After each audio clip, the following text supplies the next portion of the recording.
Welcome to the Delineation, an astrology show with Cam White. What's up, everybody? Welcome back. I meant to fix that transition. That didn't end right again. Anyway, welcome back to the Delineation. I don't remember what episode this is. 13, 14, 15. Like I said in the last one, I'm working on getting these a little bit more consistent. However, what I like about doing these episodes is they're very kind of just what I'm really feeling. Whether it's, I did an episode about, finding your purpose. That was really on my heart and in my mind back then. Versus this episode today is all a bunch of stuff that has been on my heart and mind as of recently. This episode is supposed to be, really it could be 3 episodes individually, but all of it just comes together in a lot of weird ways. And so I figured, why not talk about it in a way that brings everything together? What we're talking about today, Uranus and Taurus, number 1. It's probably going to be the biggest theme of this episode. But we're also talking about climate change. We're going to be talking about eco-fascism. We're going to be talking about meat versus the vegan diet. And we are going to be talking about mental health throughout all of this. Yes, all of these things combined. In fact, even the mental health one, I might be doing another episode just on that, but it really all does come together. So before I start talking about all of these individual topics, let me first discuss the astrology of all of this shit. Number 1, the whole reason I'm doing this episode is kind of continuing on my last 2 or 3 episodes. The last episode I talked about Pluto and Aquarius. The time before that I talked about World War III and the whole Ukraine-Russia thing. These are themes that don't go away quietly or easily. When you look at history and you look at how things kind of work, when you see these kind of problems come up, they don't just go away into the quiet night. For example, it's been 2 years since the COVID lockdowns.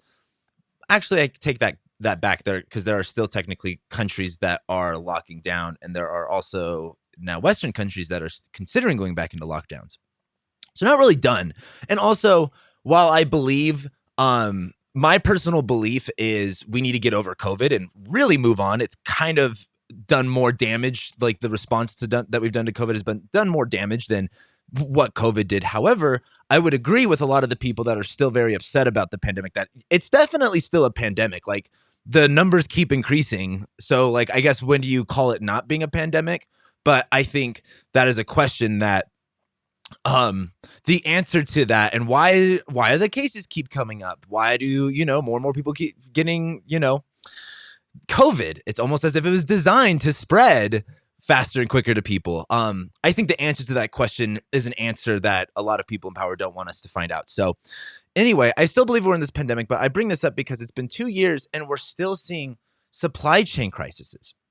You're seeing the bullwhip effect come into play. You're seeing, because there's such a demand and this low supply, it plus all of the stimulus that they injected, causing all of this inflation. That means the Fed has to raise interest rates. That means people are losing their jobs. There's all of these economic factors that are so much more powerful than anything, that once something happens, you can't stop it that quickly. It takes a long time for things to, find an equilibrium. And we are not there yet, guys. And we have so much more of this of this pendulum swinging. I say this in my Pluto and Aquarius episode. When Pluto enters Aquarius, we are not done with the government overreach or failed botched responses to things. And we are not done with something. I think the biggest theme of COVID was the authorities said something which ended up not being true, and then people paid the consequences for it.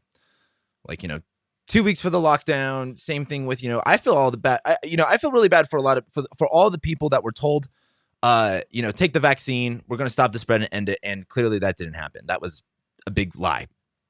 Anyway, all of these themes are going to continue. And if you haven't seen what the theme is, let me break it down for you. The United States, which I don't care what country you're in, we run the world.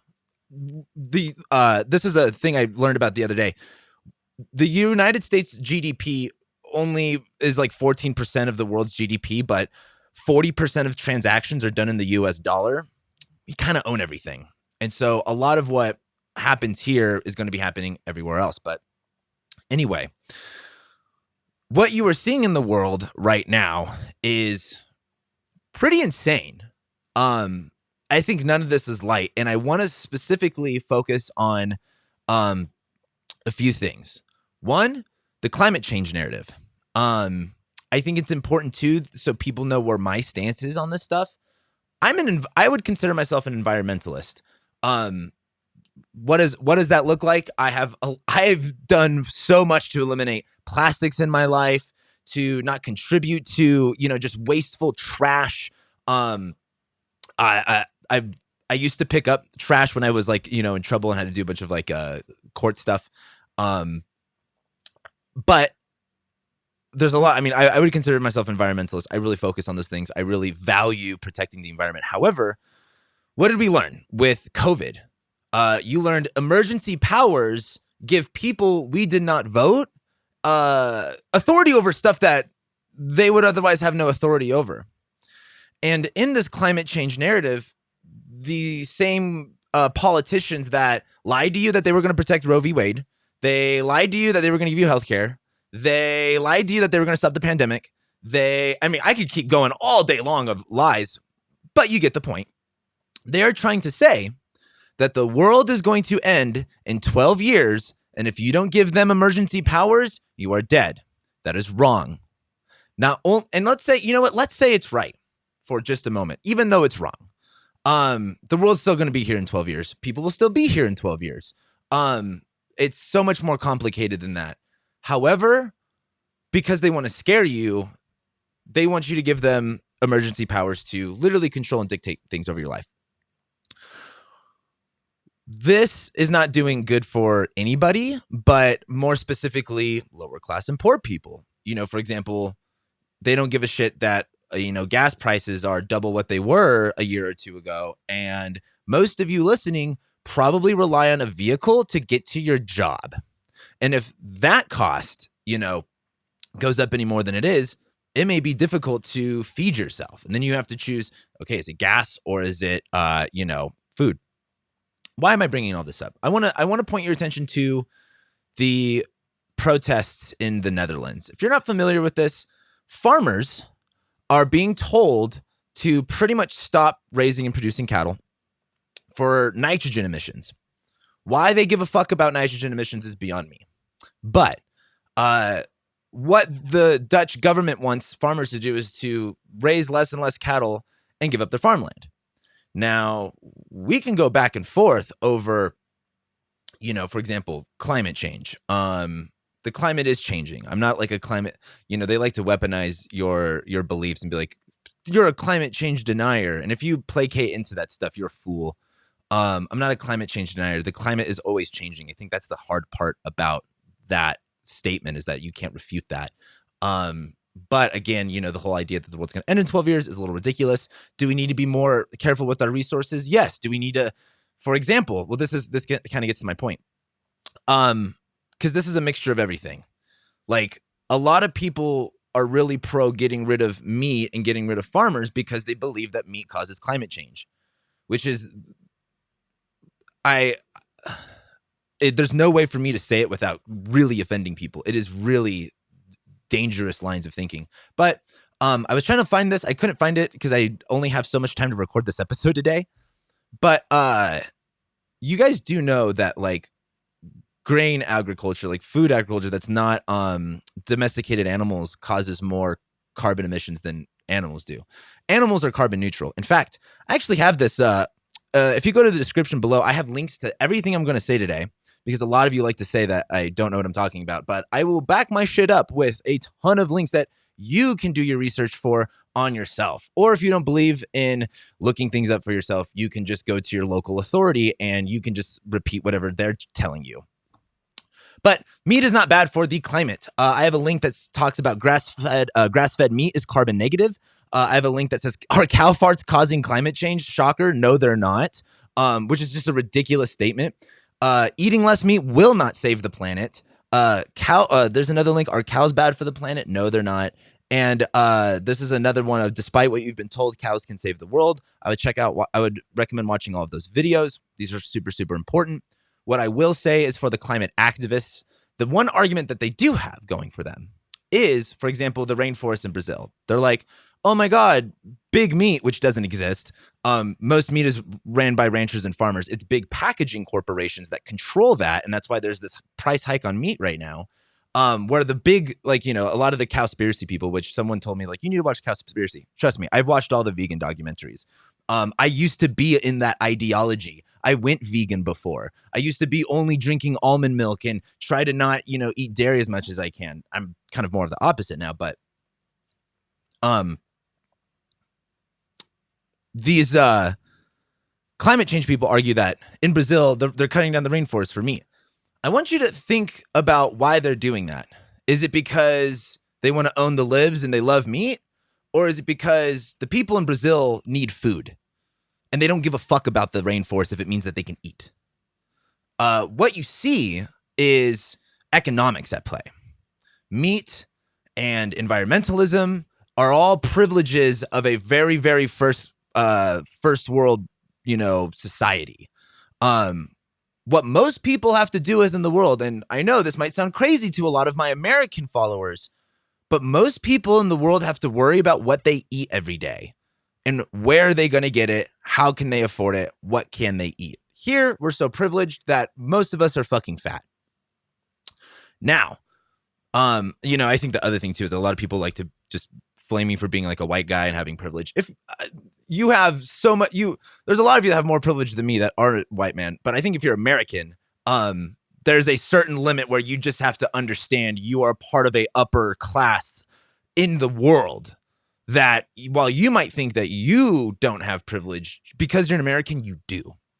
Things like food, for example, food surpluses, very rare thing in history. And we have it here in America, which is kind of crazy when you think about it. Anyway, why am I bringing all this up? Let me bring up the chart for you guys real quick.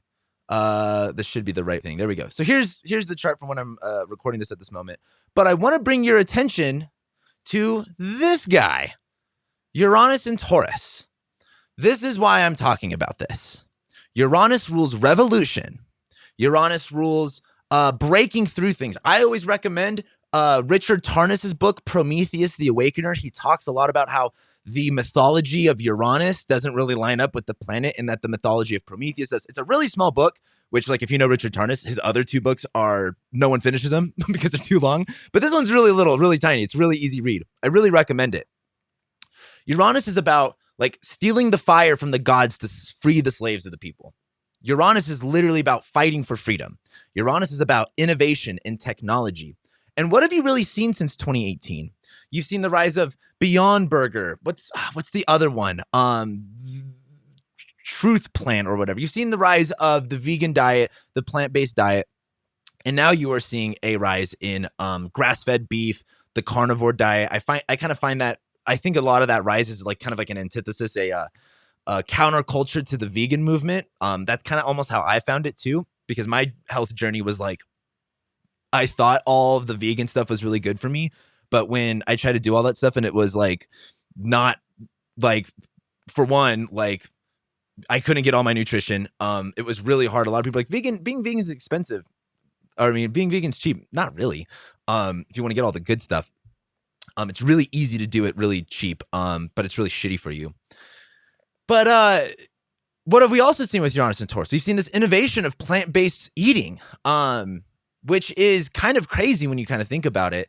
But you've seen this kind of battle between, you know, vegan people and, you know, meat eater stuff. And now what you're seeing too is the weaponization of, like, farmland.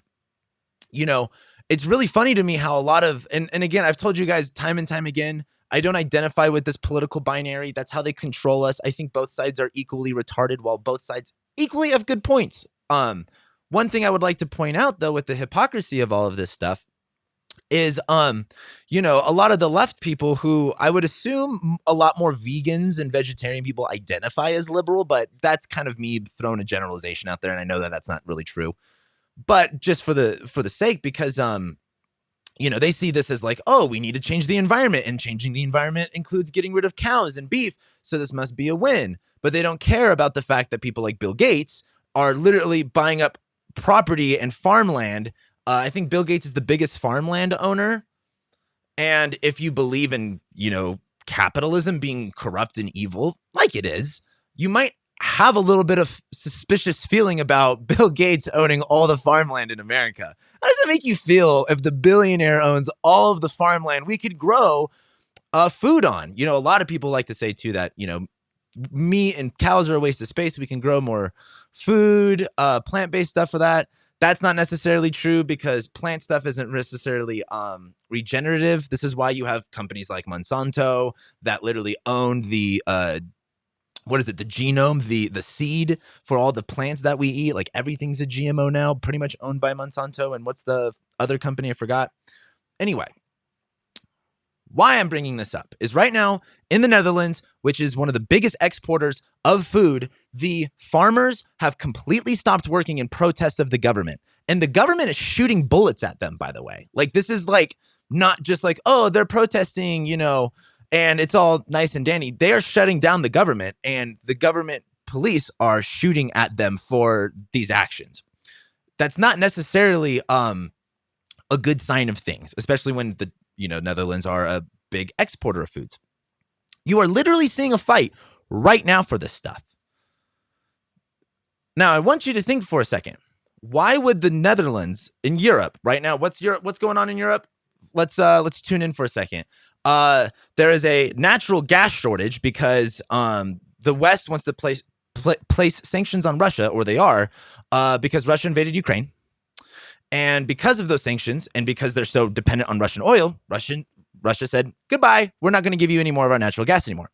So now the thing that literally, I want you to think for a second, the people that are in the hospitals that require electricity to be plugged in for their life are now at risk of dying and shortaging that energy because of sanctions, all because of geopolitics. What I'm saying here is that this actually affects your day-to-day life. But I want you to think for a second. We know that Ukraine is the breadbasket of the world, and we know that because there's a war that started in Europe, that started in the winter, they didn't get the opportunity to plant all of the bread that they usually would. So we know that there's going to be a food shortage, right? And we all know throughout history, food shortages are created. There is no such thing as like hunger is man-made. It's like there's enough food to feed everybody, but they stopped it, right? So in the middle of a food shortage where we know literally billions of people, I don't want to say billions, millions of people will literally go without food. The Dutch government, who exports a good amount of food, is saying that you have to create less food.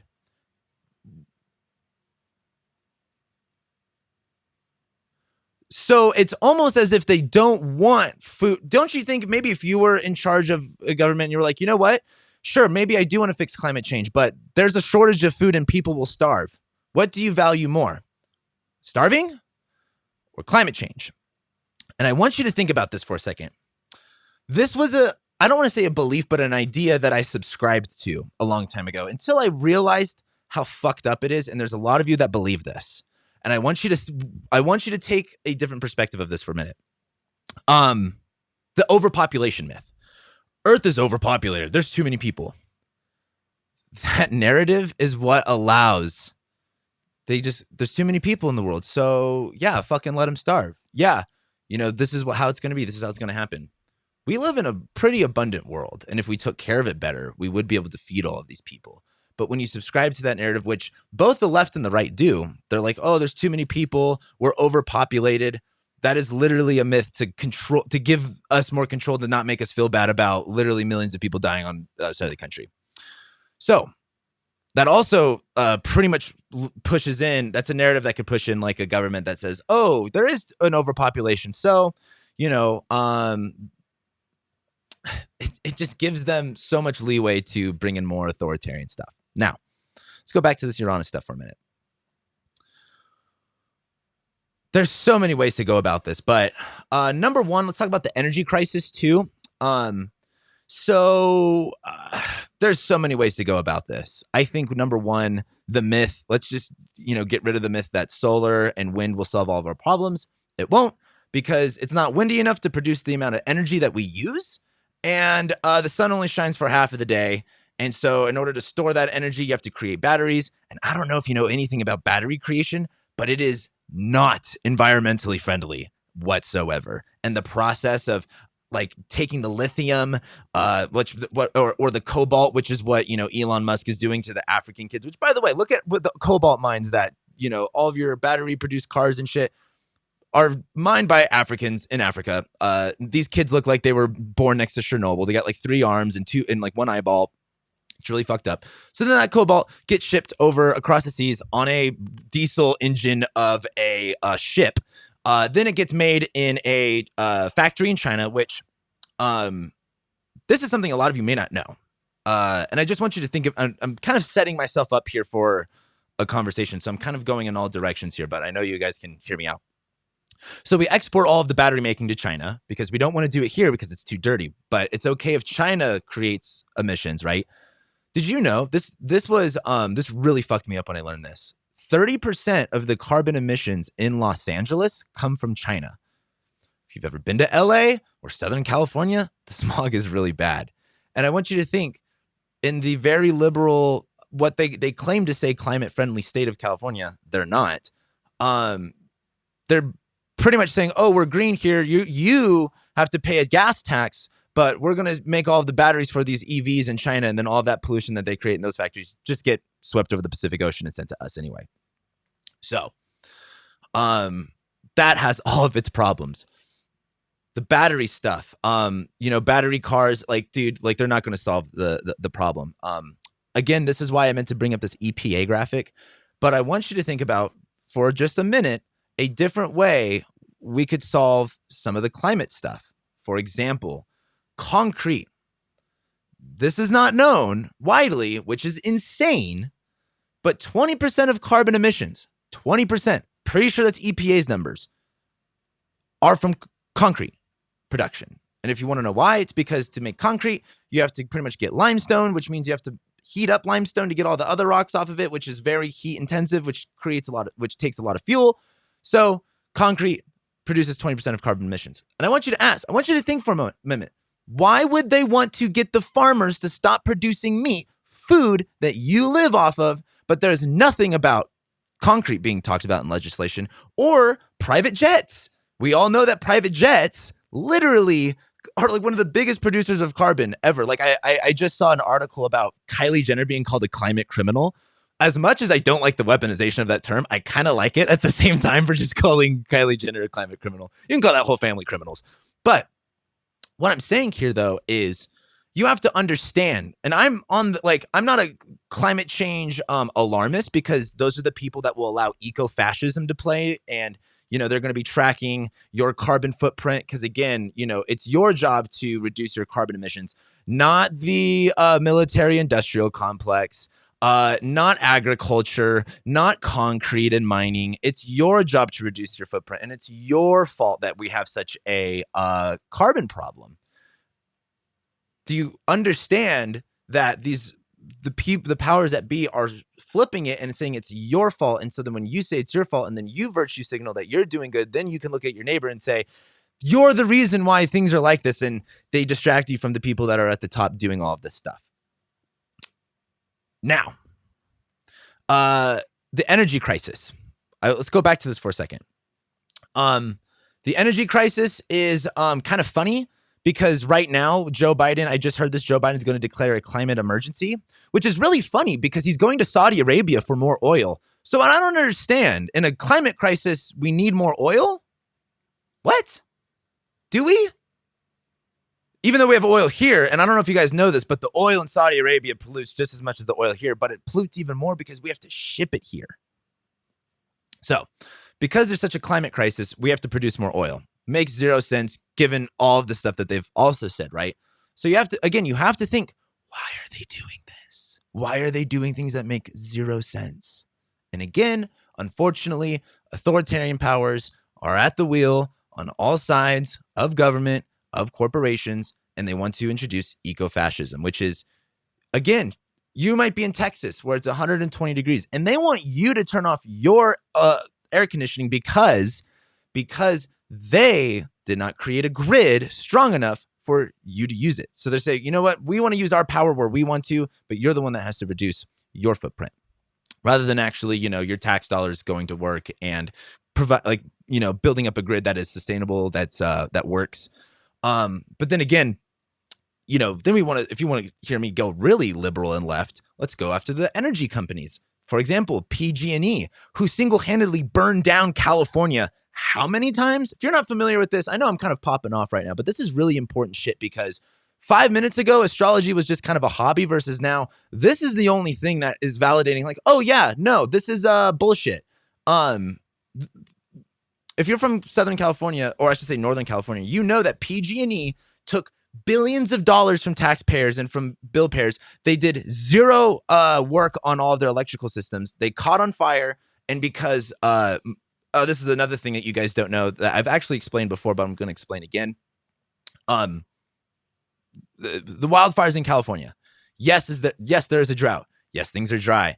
But how, you want to know how you make a dry forest and a drought even worse?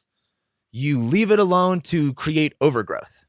And when there's overgrowth of all these dead plants, then when there is a fire, the fire gets so hot and so contagious that no one can do anything about it, and they just let it burn, which creates a lot of carbon. I don't know if you know that.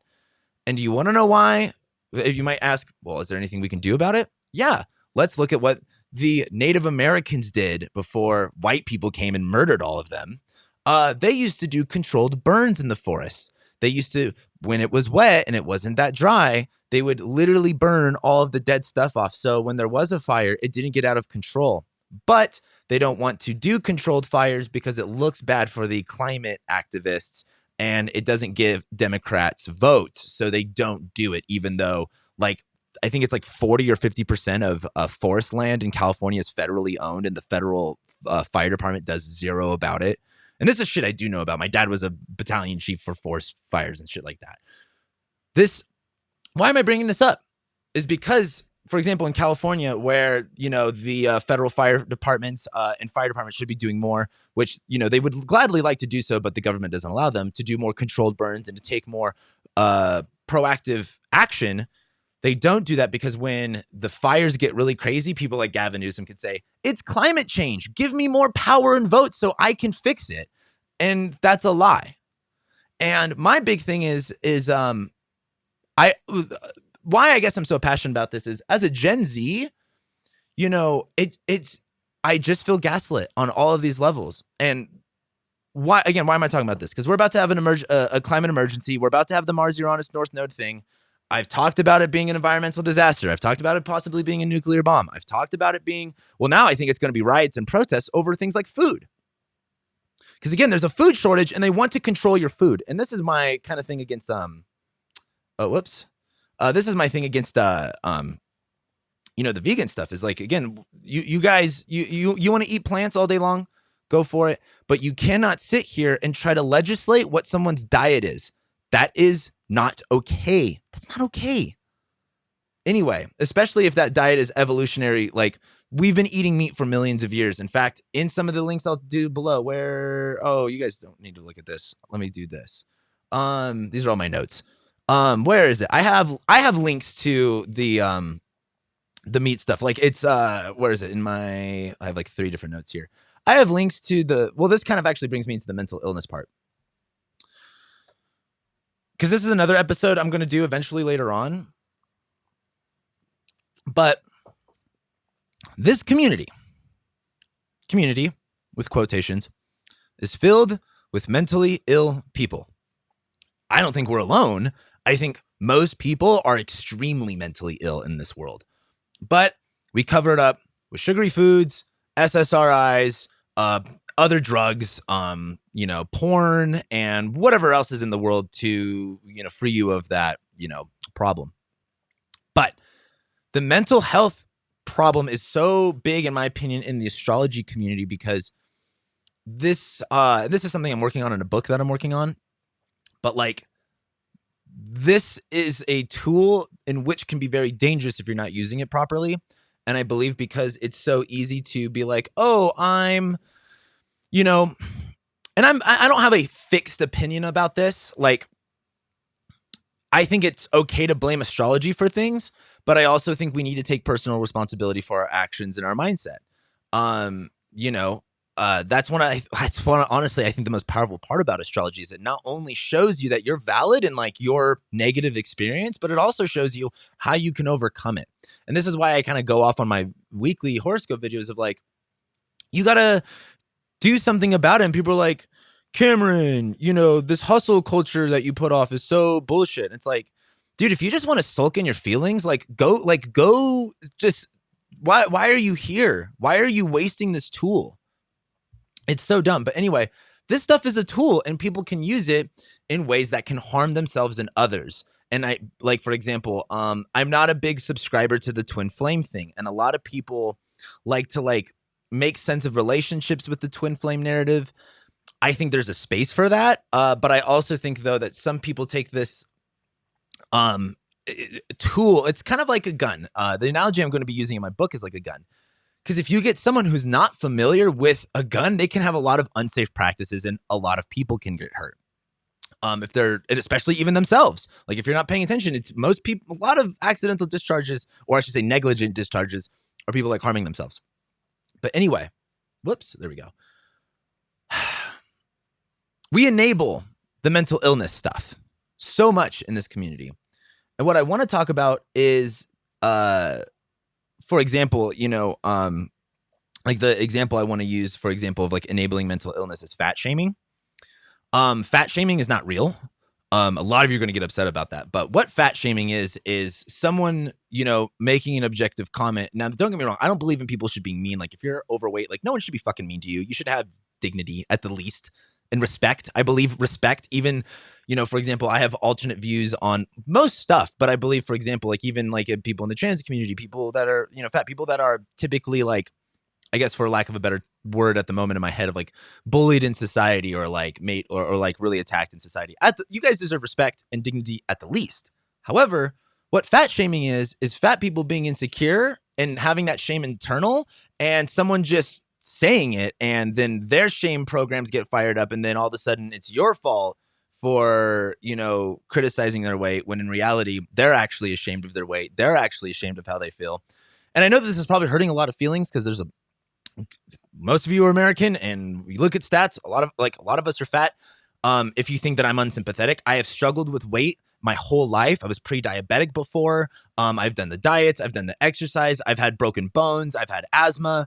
I trust, and my story is not, the worst story ever. Plenty of people suffered, worse than me. I don't, and if you've heard my lectures or I've talked about this before in episodes before, I really don't blame fat people. Like you really can't because society is designed to get you fat because you have all of these, like the glyphosate in the bread and this carb-focused nutritional guidelines that create diabetes and heart disease, which, well, again, it's the society is designed to get you fat so they can get you sick, so they can make money off of your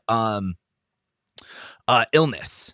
And you can be a customer for Big Pharma for life. As you probably know, I'm not a big fan of Big Pharma. But this is what, Big Pharma and food go hand in hand together. They got to keep you sick somehow because if you're healthy, you won't give them money. Anyway, but we enable this fat shaming thing. Like it's so shitty that like in society, we can't bring up things about that versus like if someone calls you out for being like overweight, it's because they love you and they want to see the best in you. And you may not see that in yourself, which is really hard to see. Just like I have a friend of mine who's in a really shitty relationship and deserves so much better. And it's like, hey, bro, like I'm not, like criticizing you or your girlfriend, but like this is not a good situation and you deserve more. Now, again, of course, people do attack fat people. I'm not saying that that doesn't exist, but this idea that society has to be terrified of bringing up health, especially too when, this wouldn't matter as much if they didn't say that, oh, the unvaccinated are taking up too many spots in the hospitals. No, fat people were. Because most people that died of COVID had two comorbidities, heart disease, diabetes, fat people, essentially. And again, I'm not here to shame you, but it's also one of those things of it's not okay to tell people it's okay to be fat. Do you know why it's not okay? One, it's because you're going to get sick and people love and care about you. And when you're sick and you can't take care of yourself, you're literally going to be a burden to other people, and it's fucking sad. Number one, it's sad. Two, this is the mental health part of it. Do you know how much serotonin? I believe it's 90% of serotonin, which is that thing in your brain that makes you feel happy, is produced in the gut. And when you are eating shitty foods all day and you don't feel good, how are you supposed to mentally be clear? How are you supposed to mentally be positive? And what they say is take a SSRI, take an antidepressant. This is something, if you take antidepressants, look, I can't blame people for what they are doing that's going to help, that helps them and that works for them, right? I am a big believer in you got to do what you got to do and what's right for you. But I want you to think for a moment about, like, especially if you're on antidepressants or if you believe in any medication, like I know a lot of you are going to hate this right now. Sorry, but like ADHD medication, get off of it. Like, you don't need it. ADHD is a byproduct of all of the stimulation and noise.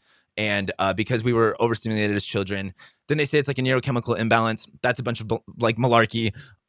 You don't need Adderall. Adderall is literally meth. You don't need the Adderall. You really don't. You need to focus on your own brain. You need to be in more control of it. But they enable that narrative of you're not in control of things. You're just a victim. Take your antidepressant.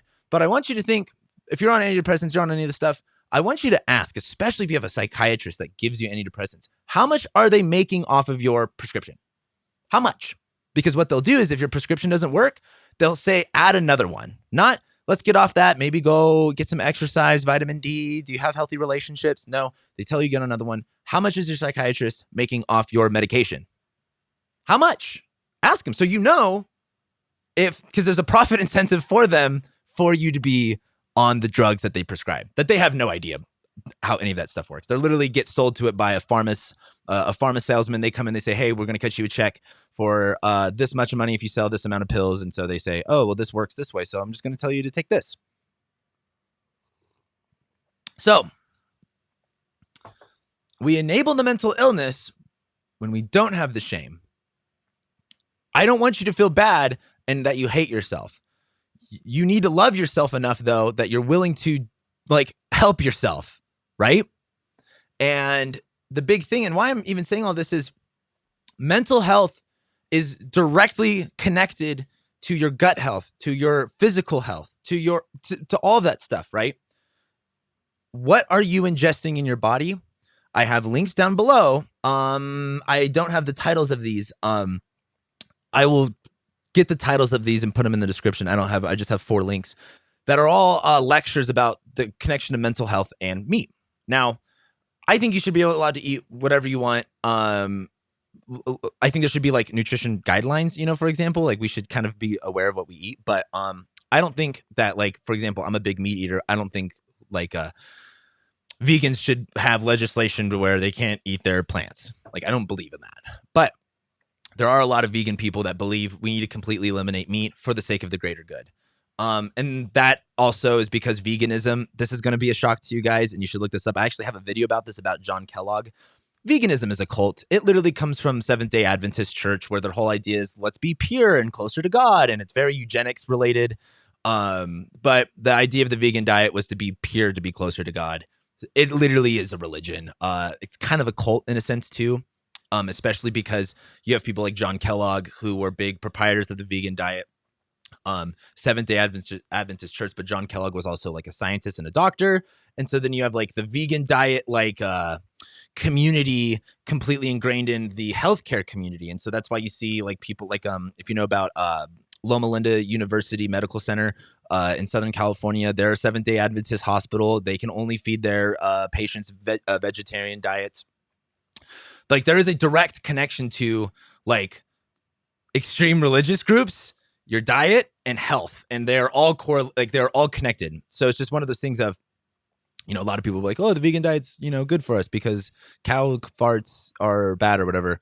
And then also too, when you get into the studies, if you know anything about John Kellogg, if you know anything about Ansel Keys, these are people that you can YouTube yourself. I don't need to. I have a link to John Kellogg. In fact, I will put a link to Ansel Keys. Ansel Keys was the big liar in the 1950s that said saturated animal fats cause heart disease. That was a total lie. It was literally all a lie. But, U.S. nutritional guidelines were based off that and really haven't changed since Ansel Keys' big lie. And it's also known that it was a lie. So again, a lot of this meat stuff is just regurgitated garbage throughout the years. But why I'm bringing this up is this shit can affect your mood. If you're familiar with, and in these links that I provide in some of these lectures, they talk about the insulin model of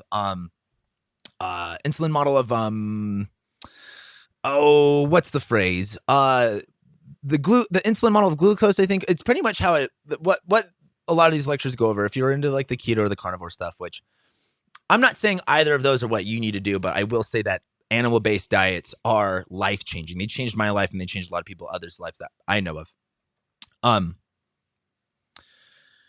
These meat and carbohydrates is what I want to talk about. Your brain likes to run on glucose. It's going to choose glucose over anything else. So your brain is wrapped up, pretty much fueled by sugar for the most part. Now, a lot of people think that Alzheimer's, for example, is what they're calling it is type 3 diabetes, because what they think a lot of Alzheimer's is created by is, people just consuming glucose and sugar and your brain running on that for so long. We also know that glucose and sugar causes inflammation, and your brain doesn't have any, not a nervous system. It doesn't have any pain receptors, essentially. So like when your brain's inflamed, you can't feel that. That's why, like, have you ever seen the videos? These freak me out of like the people, like I saw this video of like this girl playing violin as she was getting brain surgery. That is just wild to me. But anyway, that's why you can't feel shit in your brain. So what they think Alzheimer's is like just the brain running on sugar for so long that it deteriorates the brain. And, now a brain can't function by the time it gets to older life. Alzheimer's is also a relatively new thing. I can go into like seed oils and all of that stuff. But what I'm trying to get to here is your brain runs on multiple fuels. And if it's on carbohydrates, it's going to be inflamed, and that brain inflammation has led to mental illness. There's a bunch of studies that are done that I have lectures to and links below that talk about mental illness and carbohydrates and how there's all of these things done to alleviate mental illness by just literally eating more fats and less carbohydrates and prioritizing red meats. This is so important, guys. Like, the reason I'm doing this is not because like someone called me, someone really immature was like, you're like they called me right wing because I did like the carnivore diet, which is like, I think it's really crazy. Again, I know I said a moment ago, like liberals are kind of vegans, but it's again like the vegan narrative is like, cows are bad, and the liberal narrative is like cows are bad for the environment, so they kind of go hand in hand. But no, I'm not just a right winger, and I'm looking into a diet that right wingers do. I think for myself, but why I got into this was because I literally was pre-diabetic. I had metabolic dysfunction. I gained like 50 pounds over the COVID lockdowns, and I was mentally losing it. There was times where I was blacking out in the middle of conversations, and I was having like these brain seizures, not brain seizures, but these brain twitches that made me feel like I was going to have an aneurysm or a seizure. And this was after I quit nicotine, so that wasn't the issue. And I had to do all of this research, and I found what works for me. And this diet, and just including more animal-based stuff, changed my fucking life. And I changed my life so much, just like astrology changed my life so much, that I'm willing to talk about it here on my show, even though I know nothing about, I'm not a doctor, I'm not a nutritionist, but also these doctors know literally nothing. Some doctors do, it's very rare, but a lot of these doctors really do not know anything that they're talking about. They're literally just fed points. Like if you even go ask any doctor, how much about nutrition and food they learn about in school. They learn zero. The only thing that doctors learn in school is what pill for what problem. That's it. So, why do I bring this up? Let's go back to this chart here. Whoops, this is what I want to do. So we have Uranus and Taurus. We have food crises. We have bread riots are starting, and again, food's going to get more expensive here in America. Don't you doubt that, because they also want to eliminate beef. Also, I don't think I need to show you guys. Have I shown you guys the articles that are like, you should eat bugs, and because meat is bad for the environment. They literally want you to eat bugs, but of course, the rich will still be able to have meat. But again, all of this for the sake of the environment. And I want to ask you, and I don't want to say that I have my opinion on what's right and wrong, but let me ask you, what is more important, the climate or someone's ability to eat. By the way, we have, just like we had no research that lockdowns worked, we have no research that any of the stuff that we're trying to legislate to do is actually going to stop climate change. Like, for example, a lot of the people that want the climate change stuff to happen, which again, like yes, the climate is changing. The climate always changes. It's not a fixed thing. And I believe that it's that a lot of it is human made and that we can do things to stop it. What I say is we need to get rid of cars. We are slave to the cars. We are slave. It doesn't matter. And they want you to think that oil cars are what's bad. And if we just had electric cars, the world would be saved. That's not right. Local temperatures have risen due to asphalt. Like, how much concrete? Do you know how much concrete and asphalt like doesn't absorb sun? It literally reflects it, makes it hotter, making local temperatures hotter. I think we should get rid of concrete. I think we should. I don't want to say get rid of cars because there shouldn't be legislation of like no more cars, but we need to be designing cities and infrastructure that are human oriented. So you can walk, so you can remain healthy and not be a slave to the car, like the car industry lobbied for us when Dwight D. Eisenhower was in office. If you don't know anything about that, look it up. It's going to get you really angry. Look up like Not Just Bikes, City Beautiful. These are YouTube channels. Not Just Bikes, City Beautiful. Oh, what's the other guy? There's another guy I listen to. But so again, what's more important, the climate or food? And this is not an easy question to answer. I believe that we need to do something about the climate as someone who like what really bothered me about living in Los Angeles, as you guys can tell, I'm pretty jaded from it, was how much litter there is in LA and how they say that they're like green. It's so disgusting. It's so angry. It makes me so angry to see how much litter there is. It freaks me out. I hate it. Like, it literally makes me like schizophrenic when I see like just trash everywhere. I can't handle it. But the climate's changing. We're a part of it, and we need to do something about it. But they're selling you this idea that continuing capitalism, in the sense of like, and I'm not necessarily an anti-capitalist, but this is not what's supposed to be happening. And I think if you're like I really can't say the Republican people like, oh, I'm a capitalist no matter what. I'm like, you can't recognize any of the problems going on right now. And I know this is a very political episode. Some of you really like me getting political. Some of you don't. But what's hard is like, how am I supposed to give you guys a horoscope of what the week's going to be like when, hey, gas is going to go out of control? Also, it's going to be harder to feed your family. Also, there's going to be more lockdowns. Also, we might go into a world war. Like, I have to get political, and I also think it's really cowardice of a lot of these other astrologers refusing to acknowledge what is actually going on. So, I'm sorry I have to do this. I don't even want to do this because, again, I'm a Libra moon. I really like making peace with everyone, and this makes people super divided and polarized, and I'm not trying to. Like, even if you're a vegan, even if you believed in, like, the lockdowns or whatever, I'm, like, still your friend. I just don't like that your ideology like literally wants my existence to cease. And that's something we need to work on. But most people are good people. Like 99% of the population is actually really good people, just being used, in my opinion.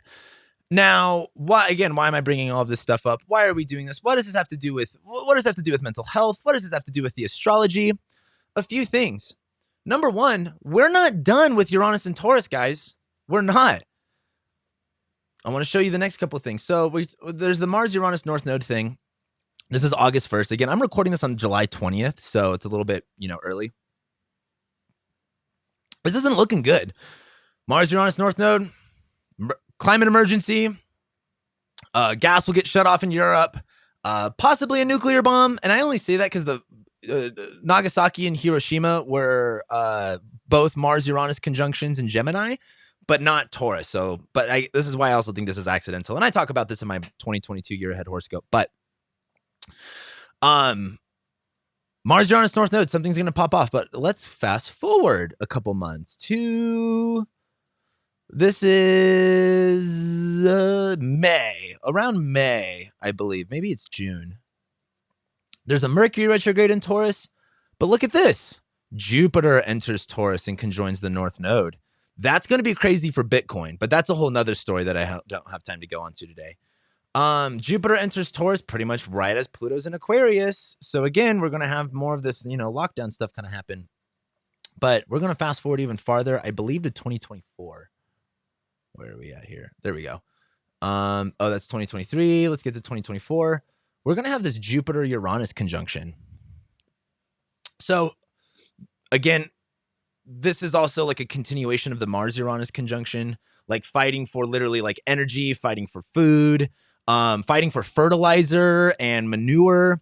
I think Jupiter is going to ramp up a big bull market. I think this is also when you're going to see a central bank digital currency come into play, and Bitcoin's going to rise because of that. But I guarantee you this is going to be more food legislation, because now this is something that I don't know a lot of other astrologers that know this, but I was doing some fun research. This might actually require a little bit of a setup, but I want to show you the American Sibley chart. This is the chart of America, if you're not familiar with. I use the Sibley like most people do. We also have a Mars-Uranus conjunction too, which is kind of funny. And there's a Mars-Uranus conjunction coming up. What I want to talk about is this. This is the Cancer stellium that like America is very known for, or at least in the astrology circles. But a long time, I was looking at the progressed chart. We're going to look up the progressed chart, the secondary progressed chart of the Sibley. So if you're not familiar with secondary progressed charts, what a secondary progressed chart is for like a natal chart for like a human being is like, we take, you can kind of go forever with it, but let's say you're going to die when you're 90. That means from the day 0 to 90 days after you were born, all of the astrology transits will pretty much tell your life, like your life story and how you progress and what things end up turning into. This all kind of comes back down to the natal promise and activations and stuff like that. But the idea is we move the chart 1 day's worth for every year you are alive. Now, if we do that with America's been alive for 200 and some odd years. In 2024, Jupiter. So the Sibley chart is a Sag rising. It's ruled by Jupiter and it's in Cancer in the 8th house. And we're very like, we need to help every other country but ourselves and take care of everything, but also kind of get everybody in debt with our central bank scheme. That's the Jupiter and Cancer in the 8th house. Now, Jupiter is retrograde. Jupiter stationed retrograde and again, in secondary progress charts, this is kind of like a little bit of an astrology lesson. In secondary progress charts, stations and ingresses really, because like in the first 90 days, like let's say if it's a human, really what you're looking for are winter planets stationing retrograde or direct and winter planets moving into a new sign. That's really the main stuff you want to focus on. Jupiter is retrograde. It was not always retrograde. In the Sibley chart, it is direct. But it's stationed retrograde. Oh, I'm going to get this year wrong. I think it was in the 30s. But when it's stationed retrograde, when Jupiter stationed retrograde in Cancer in this progress chart was when the book The Jungle came out. And if you're not familiar with The Jungle is a book about like how meat production was in America. And it gave like pictures and all this stuff about like germs and stuff. And after that, I think that was like I might be wrong about this. I would actually love to know if you guys know anything more about this, but I'm pretty sure if I remember right, that was like, because of that, that's what gave rise to things like the FDA and like the CDC, because it was like, people were like, why don't we know what our meat's coming from? Why is this so gross? Anyway, that happened when Jupiter stationed retrograde. It was the same year. So I thought that was really interesting. But here in 2024,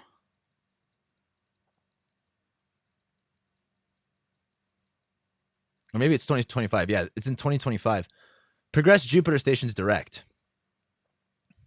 That's a really significant shift for this country. And because I saw it related to the meat specifically, I guarantee you with the Uranus and Taurus thing and how they're trying to eliminate meat. And they also, by the way, too, if you really want to get into this for like for my leftist Marxist people, they want to take away farmland. And this is also why like it's easier for farmers to like give up their land, because like the inheritance laws and the tax laws, and who buys up all this land?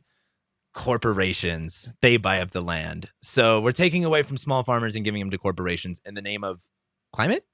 Oh, actually, that's really not true. Part of it's kind of true, but a lot of it is also too like taxes.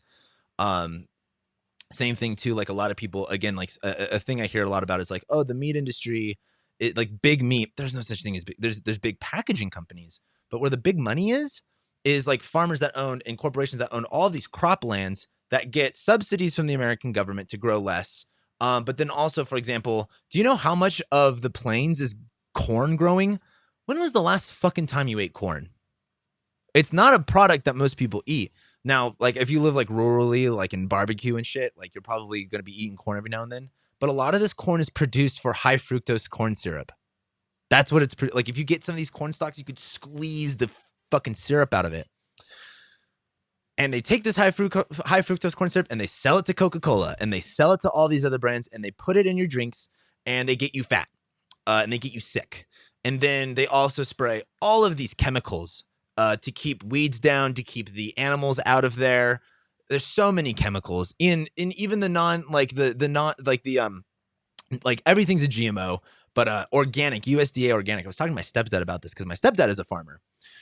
If something to be called organic has to be grown with no pesticides and no bugs too. So for example, like if you like bugs and like, let's say if you're growing like a bunch of trees, like a bunch of cherry trees, if there's so much of as like a rabbit, like a critter on near these, it's not technically organic. It has to be completely sterile and shut off for like 7 years, including no pesticides, which also kind of asks like, is that really organic? Like, shouldn't there also be things? It's really complicated. So it's pretty much impossible for farmers to do organic. Only like the big corporations can afford to do it. So then the local farmers have to just do what they can and they get eventually pushed out because of prices and stuff like that. I could go all day long about that. But again, what does this have to do with any of this stuff? Guys, with Uranus being in Taurus, let me go back to this real quick. With Uranus being in Taurus and this Pluto and Aquarius stuff, they're going to try to take away your food. They're going to tell you to eat bugs. And they're going to tell you that it's for the climate. And watch, you think social credit scores are kind of, you know anything about the ESG? Actually, I might have gotten that wrong. I believe it's ESG.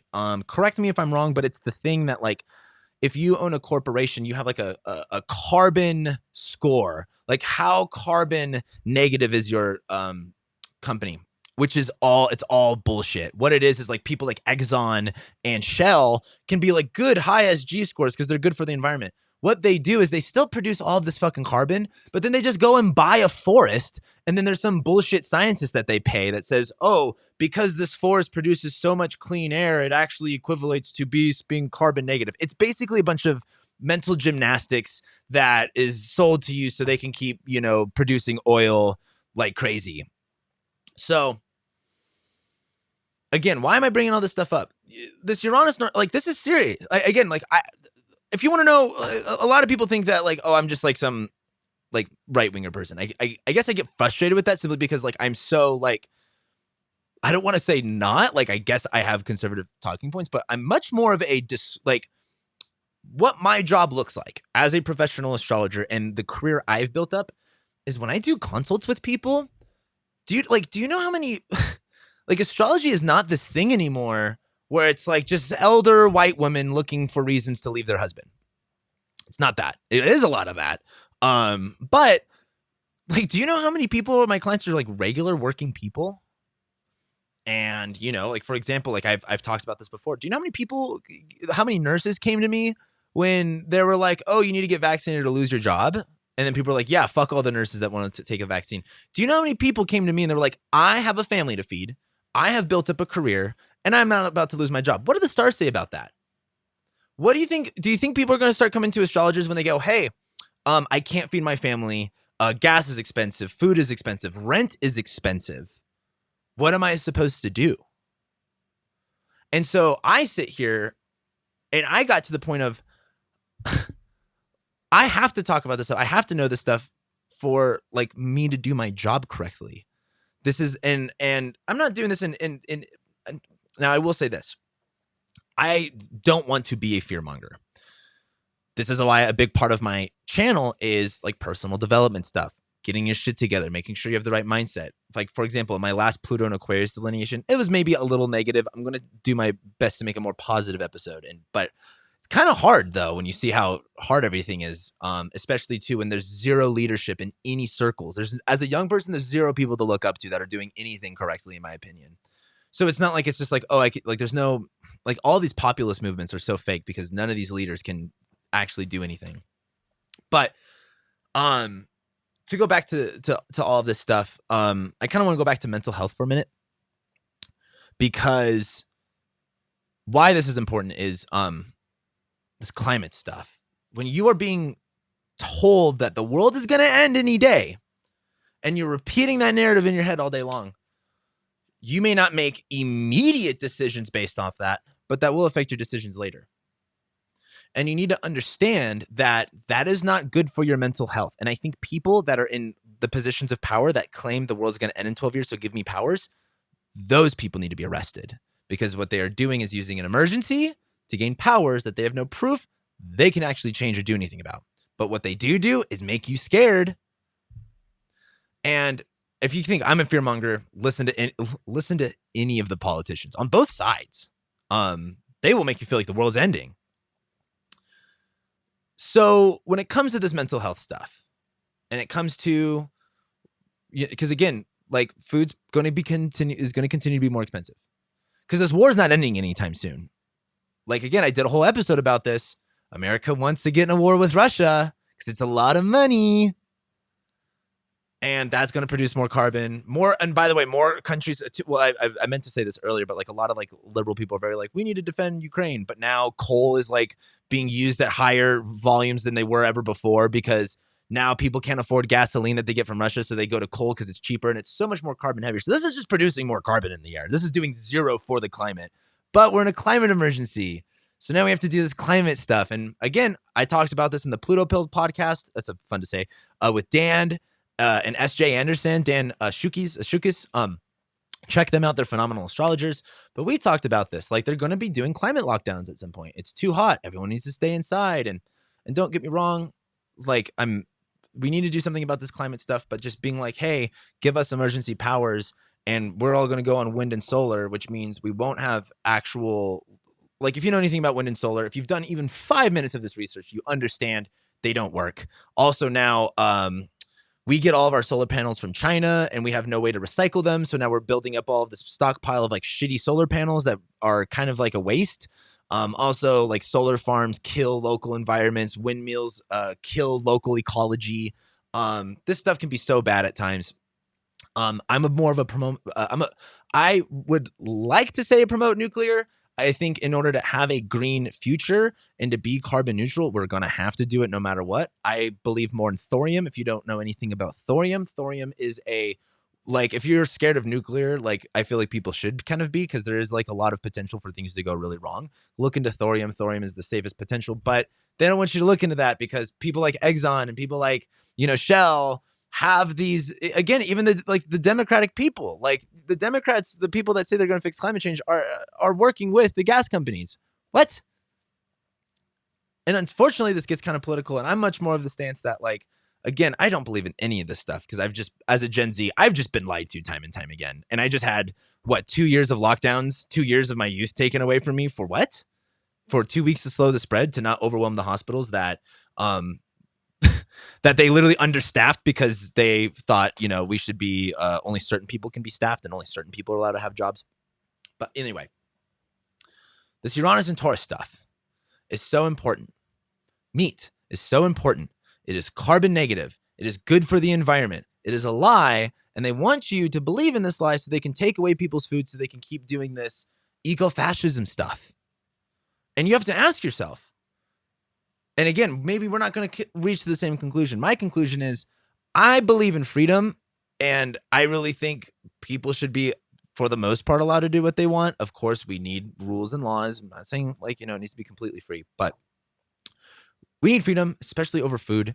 And what they're going to do too is with the carbon score. They're going to say, how much carbon do you produce? How much carbon are you responsible for? And because you put so much carbon, you're going to have this debt to society. And you're not going to, again, you're going to have to eat your bugs because meat's bad for you. And again, maybe we should be doing more plants just to kind of feed more populations, like, because there are people that literally go hungry. But this idea that, for the climate, let's go after your food is terrifying. And you're seeing it in the Netherlands right now. Farmers are, what do you think? Like, if this happened in America, that would be really bad. Meaning, like if farmers stopped, this whole country would come to a halt because one of our biggest exports is food. And I think you would have other countries intervening with us if we stopped exporting food. This is not a joke, in my opinion, with this stuff. And I wish I could be more lighthearted and more optimistic. What I am optimistic for is people figuring it out. For example, this Pluto and Aquarius episode I'm going to do, you know what I like about Aquarius? Decentralization, actual putting community work in people's hands, like banding together as people and going against the 1%. And it's like the 1% too. I think the number was like the 1% of the population is responsible for like 30% of emissions.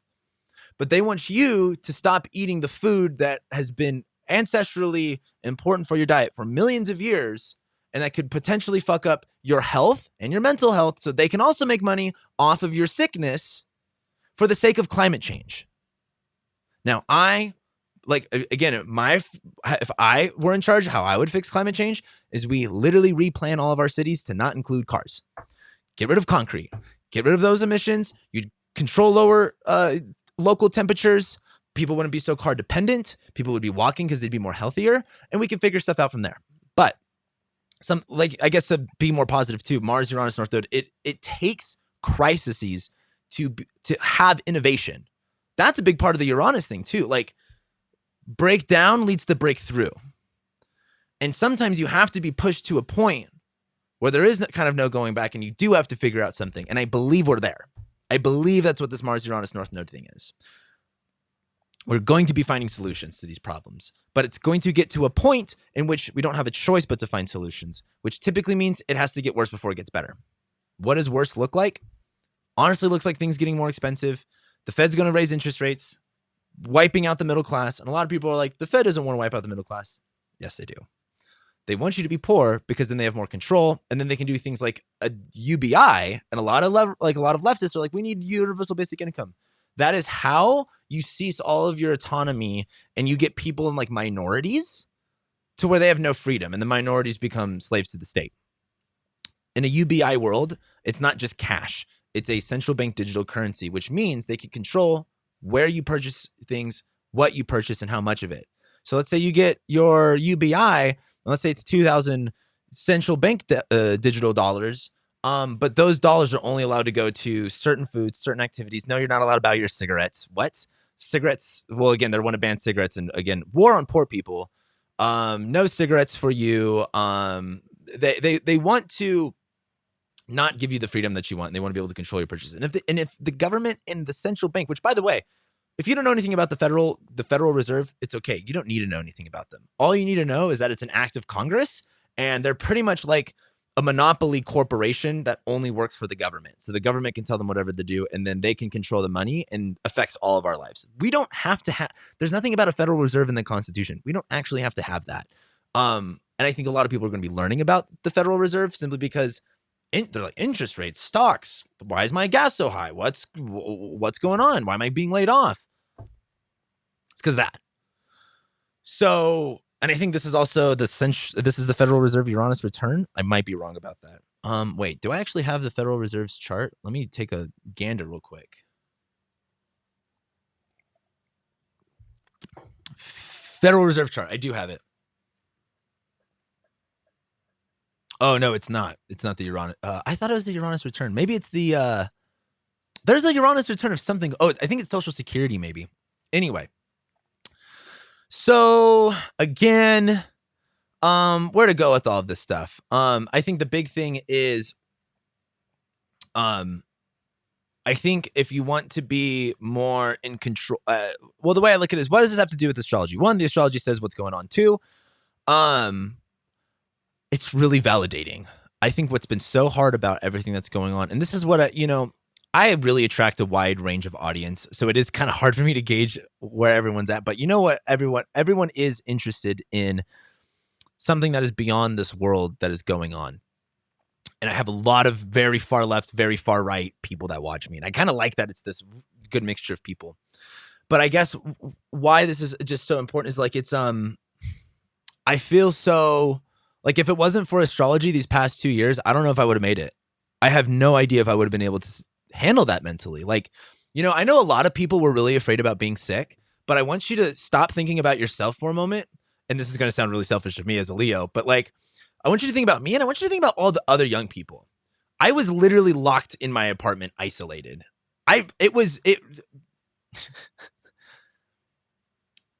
Locking people down so you can feel a little bit better is so fucked up. That took so much. Like, I don't know how else to, like, in a video game where you have like life bar, my mental health life bar went crashing down for that. And I know I'm not the only one because I had plenty of friends overdose. I had plenty of friends die. My sister almost died because of the fucking lockdowns because she almost drank herself to fucking death. People dying of COVID weren't the only ones being affected. And I know plenty of people that had loved ones, family members die of COVID. And yes, it was sad, but also because of the response, a lot of more people got fucked over because of it. And if it wasn't for this astrology, I wouldn't have made sense of what was going on. And so I feel that way right now with everything. Like, what is going on? What is the end result of this? And in my opinion, it's getting to this point of, I think we need to be a little bit more aware, at the minimum, of how things actually work. Because the difference of this revolution, because again, a lot of the liberals are very like, we need a revolution, but then they're like, oh my God, January 6th, even though that wasn't even anything. Again, just it's all a polarity just to divide us. But we need to be aware of this stuff because this is the first time in history where we as human beings can immediately connect with each other and immediately share information with no time delay. Like, this is what I think about the Pluto and Aquarius stuff. If you want to see more people more power go into the people's hands, this is our opportunity. But I also look at this as like, this isn't going to be easy. It's really not. And I'm not asking people to be like an activist or be into politics, but the minimum that you can be is aware of what's kind of going on here, and at least ask questions. If you believe that the world is going to end in 12 years and that meat is causing the environment to die, which is wrong, and I have stuff to show that, but even if you believe that, I want you to still ask the question, why are they legislating the food production in the middle of a food shortage? Who does that help? Does it help the rich people not breathe in shitty air? Or does it, at the cost of poor people not starving to death? Who is it helping? And so, and again, I think to bring this on the mental, because again, I think I might do another thing about mental health, but like, guys, we've got to stop allowing this type of gaslighting to go on. The mental health stuff is so important. Like, making sure you know what's in your body and what you eat, shopping locally, talk to farmers, talk to people. Like, again, a lot of people are like, they don't want to listen to farmers. They want to listen to vegans about how climate works in beef. And it's like, again, it's kind of like listening to a astronomer talk about astrology. Do you really think they have an incentive to say anything honest about it? No. So, and again, I think the mental health thing too is I think the whole climate emergency stuff is fear-based, fear-mongering to get you to think that the end of the world, the sky is literally going to fall down unless you give a democratic leader power. And that is that's literal eco-fascism, because then they're going to control how much you can drive, how much you can eat, what you can eat. And if you don't think that's happening, I guarantee you will look back in 5 years and go, wow, they did that. Just like they locked down the whole world. They literally forced everyone to take a vaccine that was, again, never before done in history. So I guess I'm just on the side of, I could see this potentially getting way crazier really soon than dying down anytime soon. So I know this has been a very positive and very happy and fun episode, but I look at this Uranus and Taurus stuff and the meat thing and the climate change stuff, and it just feels sickening. And I really think if you don't want to eat meat because you want to protect the animals, fine. But evolutionarily speaking, you can't do that. You can't just legislate what people are not allowed to eat. And also too, it's false information. It's just straight up wrong that this stuff is what causes all the climate change stuff. Why, if you're really important about climate change and it really is about climate change, eliminate concrete, eliminate private jets. Boom, right there. Right there. They're already doing more than what meat would do. If you really value what you value and you really want to fight for those values, you really need to know what the fuck is going on. You can't just say, I want to do we need to protect the climate. So yeah, we need to do less meat. And again, they want you to get less meat so then you can buy their product, which is Beyond Burger. Buy our product. You don't need natural things that grow out of the earth that your ancestors have been living on for millions of years. Buy our product. You need our product. You don't need their product. You don't I can go on this stuff all day, but I think this is really important too. And let me go back to this mental health thing too, because I can talk a lot about the mental health stuff. Number one, the climate activist stuff is really crazy. It's really bad for your mental health. I think knowing what you put in your body is really important for your mental health. And I think in terms of astrology, I really look at this as a tool for mental health. This is helping me not go crazy. This is helping me make sense of what's going on and make sense of myself. And I really think for the sake of your mental health, you got to be on top of it. You got to know this stuff. You got to be aware of this stuff. There was something else I wanted to say about that, but I don't really remember. So, I don't know what else to say besides I do believe that this meat narrative, I think if you were to walk away with any astrological predictions, the Jupiter Uranus stuff, we're going to see something change with meat. When Jupiter stations direct, we're going to see something change with meat and cleanliness and stuff like that. Maybe that has something to do with the packaging or the production line. All I know though is that I think there's going to be more and more of this incentive to, take away your food, take away your ability to, go outside. Because again, they're going to do a climate lockdown, which is it's kind of when a nuclear, the thing that's if a nuclear bomb goes off, stay inside and stay 6 feet away. Are you really going to be listening to CDC guidelines in the middle of a nuclear war? I don't think so. Same thing if a climate crisis really hits the fan, you're not going to be listening to those guidelines. But I just wanted to do this because this is all stuff that's really on my mind. It's so baked into the astrology. Uranus is literally in Taurus, and we're going through literally farmers are there's literally a farmer revolution going on in Europe, and I see no astrologers talking about it. Now I am a little disconnected from the astrology world nowadays, but this is a literal farmer revolution. And it has to do with climate change. It has to do with this idea that again, so you're going to see more of this stuff come up. You're going to see more of this stuff become problematic. And again, I just think it's important to be aware of this stuff. Understand what you're putting in your body. Understand what you're eating. Understand how that works. Because again, you need to be mentally strong throughout all of this. Because I think things are going to get harder, and it's not necessarily going to get easier. Even if it doesn't get harder, I don't think it's going to get easier. You need to be on top of your game. You need to know what you put in your body. Don't find out stuff for yourself and what's going to work for you, because what works for me may not work for you, and vice versa. I will say that an animal-based diet has changed my life for the better. I feel the best when I'm on it. I'm not on it right now because Venus is in Gemini. I've been indulging in sweets, which has been very bad for my health. But I think at the end of the day,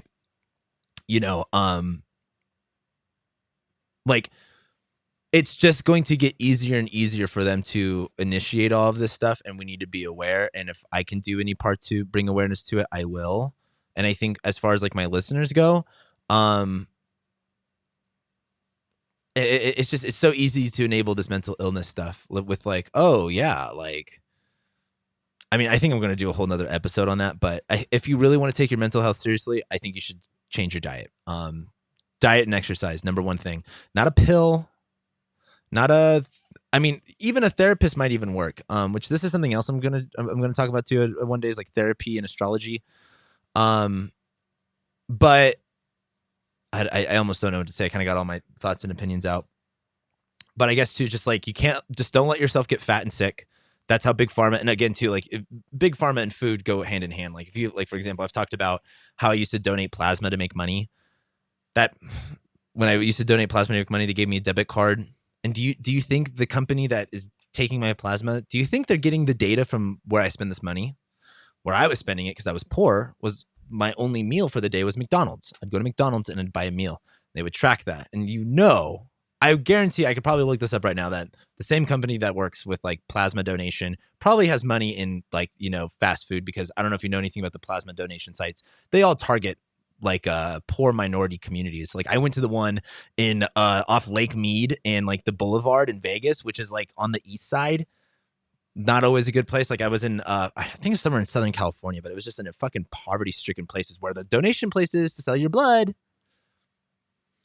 And you know, putting the right foods in your body, getting the right mindset with this stuff is so important, because they want you to be crazy. They want you to be on drugs.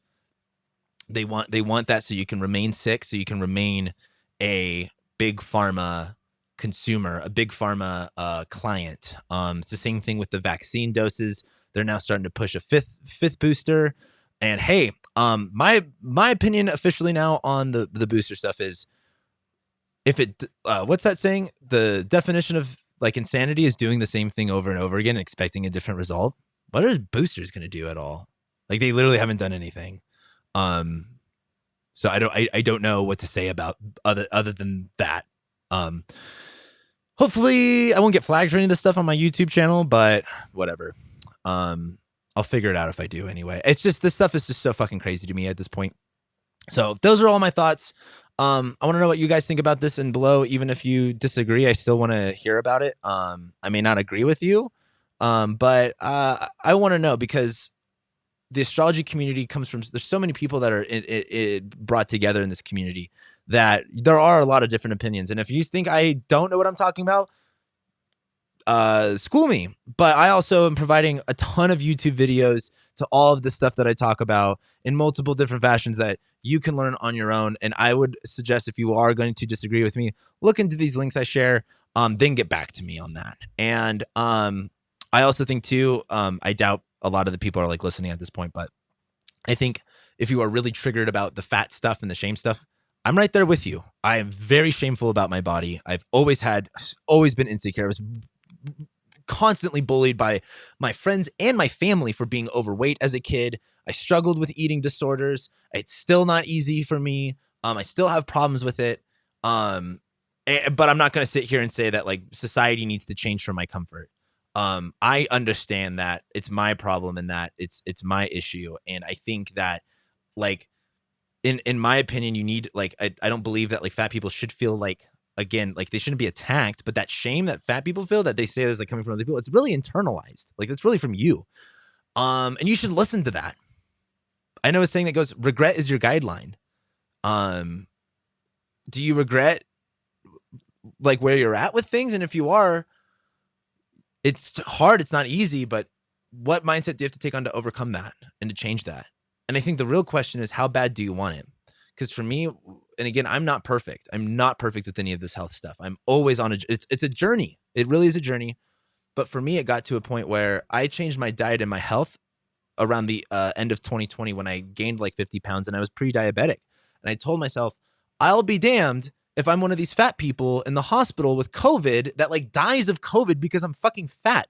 Because if you were actually worried about COVID, which a lot of people say that they're worried about COVID, but they do zero research into it. If you're worried about COVID, you understand that COVID attacks fat cells and it holds on to fat cells. And this is why more fat people with heart disease and diabetes are in the hospitals and are dying of comorbidities.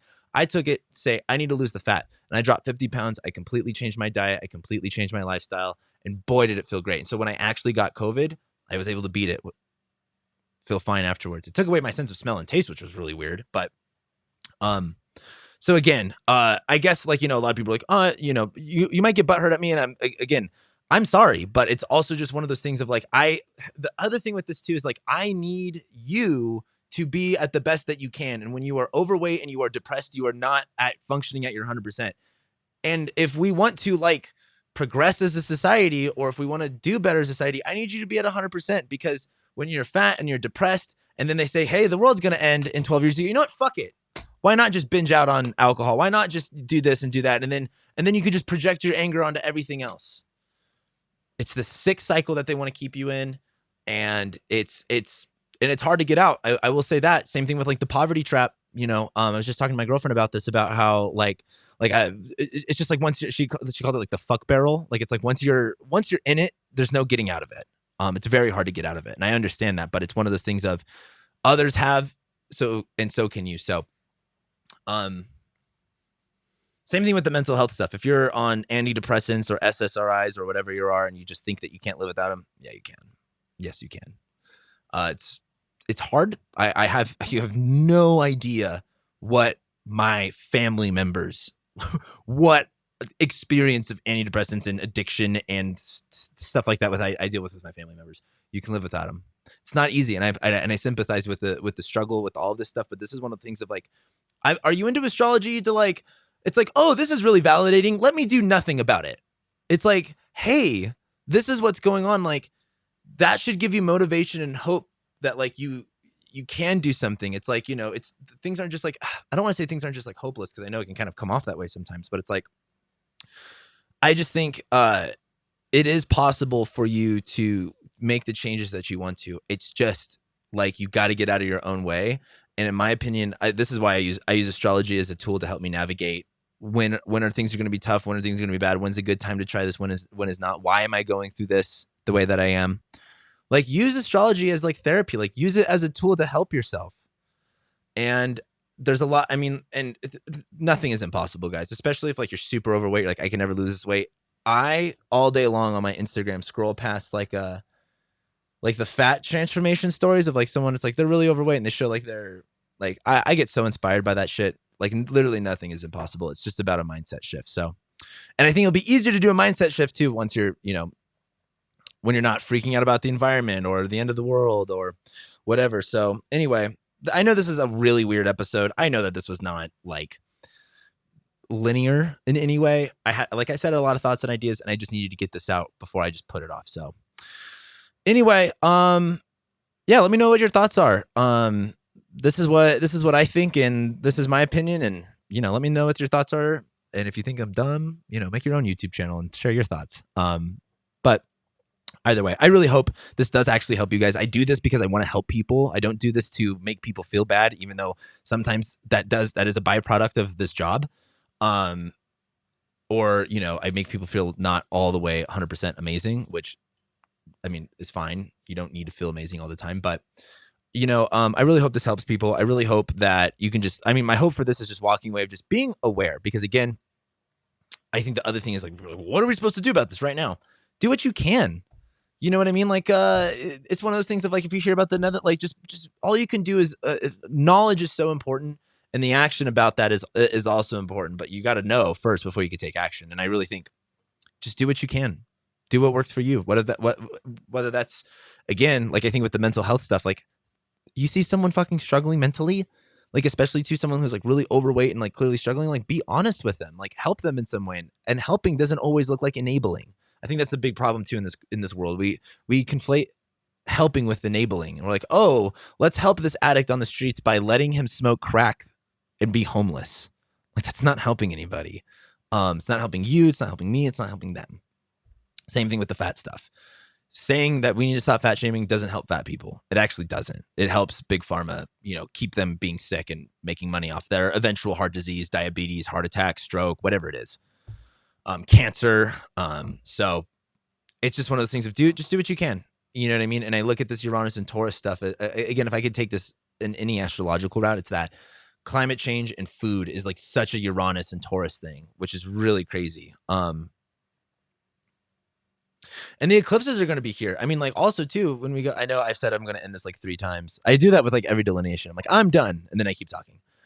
This Mercury Kazemi on election day. Yeah. Election day, November 8th, 2022. Whew. That is some intense astrology. And it's this total lunar eclipse literally on Uranus. I would expect more gas, more oil problems, more food problems. Don't expect any of this stuff to go away, guys. So I guess we'll maybe follow up with this episode around this time. Maybe also too with Jupiter, Uranus. Maybe I'm wrong too. I think I'm totally open to being wrong. I am open to being wrong, but this is just where I'm at right now looking at everything. So I'll leave you guys with that. Again, let me know what you think about things in the comments. I love and appreciate you guys, and I'll be seeing you next time.